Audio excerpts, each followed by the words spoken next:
Hello friends, welcome to our से study point channel. कैसे हैं आप सभी? आई होप आप सभी ठीक होंगे।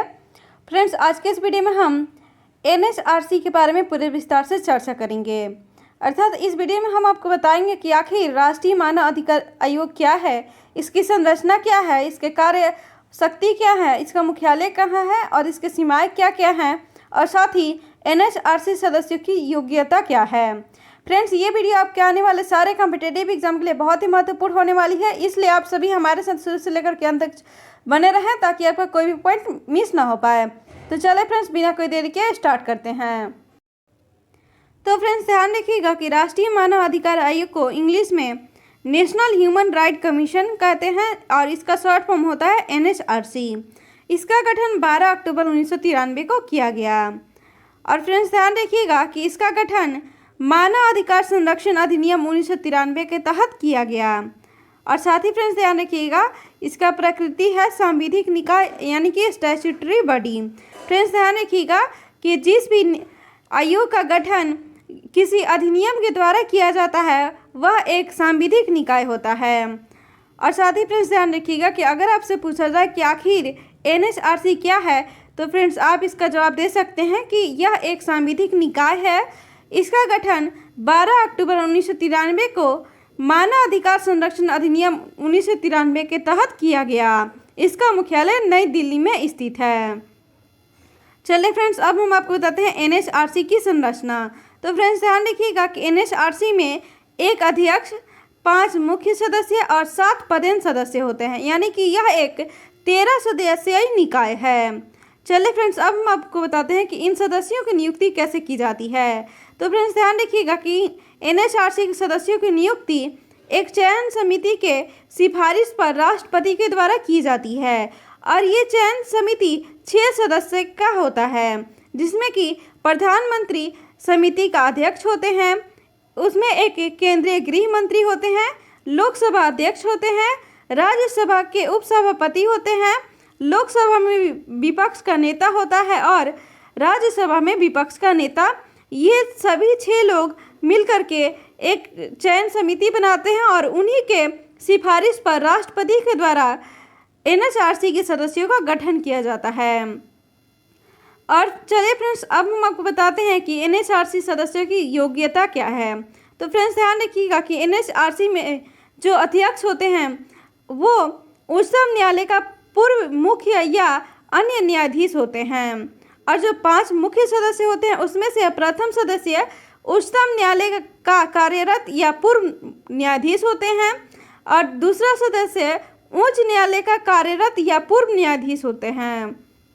और फ्रेंड्स, जो अन्य 3 सदस्य होते हैं वे मानव अधिकार के विषय में विशेषज्ञ होते हैं और इसमें कम से कम एक महिला शामिल होना आवश्यक है। और जो 7 पदेन सदस्य होते हैं वे पहले होते हैं एससी आयोग के अध्यक्ष, दूसरे होते हैं एसटी आयोग के अध्यक्ष, तीसरे होते हैं राष्ट्रीय महिला आयोग के अध्यक्ष, चौथे होते हैं राष्ट्रीय अल्पसंख्यक आयोग के अध्यक्ष, 5वें होते हैं राष्ट्रीय पिछड़ा वर्ग आयोग के अध्यक्ष, 6ठे होते हैं राष्ट्रीय बल संरक्षण आयोग के अध्यक्ष और 7वें होते हैं राष्ट्रीय दिव्यांगजन आयोग के अध्यक्ष। तो फ्रेंड्स, ध्यान रखिएगा कि एनएचआरसी की संरचना में एक अध्यक्ष होते हैं, 5 मुख्य सदस्य होते हैं और 7 पदेन सदस्य होते हैं। और साथ ही फ्रेंड्स, ध्यान रखिएगा कि जो एनएचआरसी के वर्तमान में अध्यक्ष है वो है न्यायमूर्ति अरुण मिश्रा और इसके प्रथम अध्यक्ष थे न्यायमूर्ति रंगराज मिश्रा और एनएचआरसी के प्रथम महिला सदस्य थी फातिमा बीबी। और साथ ही फ्रेंड्स, ध्यान रखिएगा कि जो एनएचआरसी के सदस्य होते हैं उनका कार्यकाल या तो 3 वर्ष होता है या फिर उनका आयु 70 वर्ष, इसमें से जो भी पहले कंप्लीट हो जाए। जैसे कि उनका कार्यकाल 3 वर्ष कंप्लीट हो जाता है तो उन्हें पद से हटा दिया जाएगा, या फिर उनका आयु 70 वर्ष हो जाता है तो उनका कार्यकाल खत्म हो जाता है। और साथ ही फ्रेंड्स, ध्यान रखिएगा कि इसमें अध्यक्ष तथा सदस्य पुनर्नियुक्ति के पात्र होते हैं। और फ्रेंड्स, अगर इन सदस्यों में से किसी को भी त्याग पत्र देना हो तो वो राष्ट्रपति को देते हैं और इन्हें हटाया भी जाता है, और वो किसके द्वारा? तो राष्ट्रपति के द्वारा। फ्रेंड्स, इनको हटाने का बहुत सारे कारण होते हैं, जैसे कि दिवालिया होने पर, न्यायालय द्वारा अपराधी घोषित होने पर, अन्य रोजगार में संलग्न होना, मानसिक रूप से अस्वस्थ पाए जाने पर या फिर कदाचार या अक्षमता के आधार पर। चलिए फ्रेंड्स, अब हम आपको बताते हैं एनएचआरसी के कार्य और शक्तियाँ। तो फ्रेंड्स ध्यान रखिएगा कि मानव अधिकार उल्लंघन संबंधी जांच, इसके पास मानव अधिकारों के उल्लंघन से संबंधित सभी न्यायिक मामलों में हस्तक्षेप करने का अधिकार है। मानव अधिकार से संबंधित किसी संधि या समझौते का अध्ययन करना, मानव अधिकार से संबंधित विधिक नियमों की जागरूकता फैलाना, जेल बंदी गृह जाकर सुधार की अनुशंसा। आयोग के पास दीवानी अदालत की शक्तियां हैं और यह अंतरिम राहत भी प्रदान कर सकता है। इसके पास मुआवजे या हर्जाने के भुगतान की सिफारिश करने का भी अधिकार है। यह राज्य तथा केंद्र सरकारों को मानवाधिकारों के उल्लंघन को रोकने के लिए महत्वपूर्ण कदम उठाने की सिफारिश भी कर सकता है। चलिए फ्रेंड्स, अब हम आपको बताते हैं एनएचआरसी की सीमाएं। तो फ्रेंड्स ध्यान रखिएगा कि एनएचआरसी का कार्य केवल सिविल न्यायालय की तरह है। इसे किसी व्यक्ति को दंड देने और किसी व्यक्ति को आर्थिक सहायता देने का अधिकार नहीं है। इसके द्वारा सरकार को दी गई सलाह बाध्यकारी नहीं है। यह केवल उन मामलों की जांच कर सकता है जिसे घटित 1 वर्ष से अधिक न हुए हो तथा जिसकी जांच राज्य मानव अधिकार आयोग या अन्य आयोग द्वारा न की जा रही हो। और चलिए फ्रेंड्स, अब हम आपको बताते हैं कि इसका एनुअली रिपोर्ट जो होता है वो लोग किसको सौंपते हैं।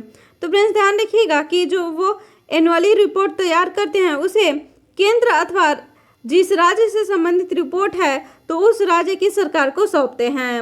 और फ्रेंड्स साथ ही ध्यान रखिएगा कि रिपोर्ट में जो दी गई सिफारिश होती हैं वह केवल सलाहकारी प्रकृति की होती है, यह बाध्यकारी नहीं है। सरकार को केवल सलाह न मानने का कारण बताना पड़ता है और सरकार चाहे तो उस रिपोर्ट को मना खारिज कर सकता है, बस उसे एक कारण बता देना होता है।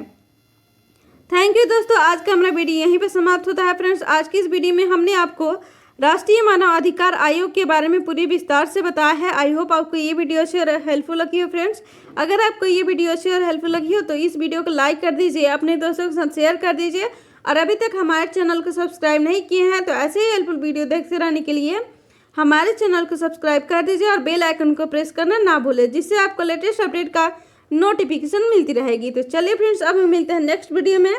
तब तक आप पढ़ते रहिए, आगे बढ़ते रहिए। धन्यवाद।